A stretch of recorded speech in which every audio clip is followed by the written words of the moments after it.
Ay, tapos please, Marco, dali ako. Ano, umalis na kayo. Bilisan mo, ako bahala dito.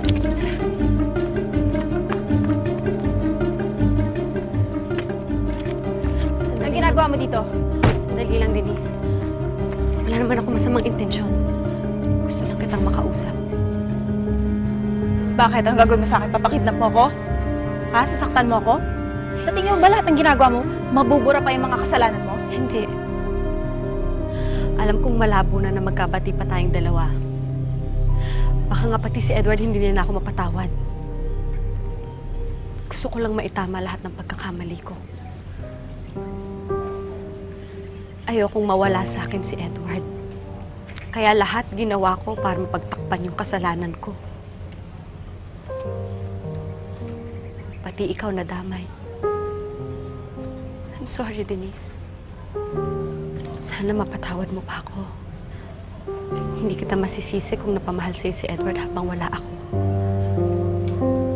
Dahil napakabuting tao ng asawa ko. Alam mo, ang swerte-swerte ko nga eh. Yung pagmamahal na ginawa niya sa akin. Pero ang tanga-tanga ko dahil sinayang ko lang lahat ng yun.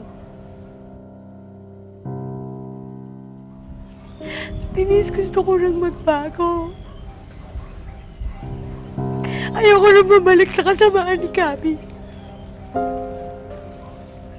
Gusto kong patunayan kay Edward na siya lang ang mahal ko.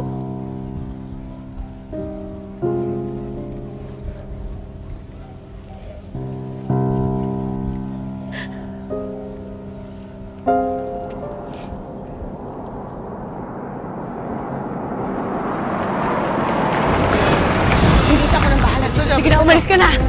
Paano ka? Denise, sige na, humingi ka ng tulong si Gabi yan!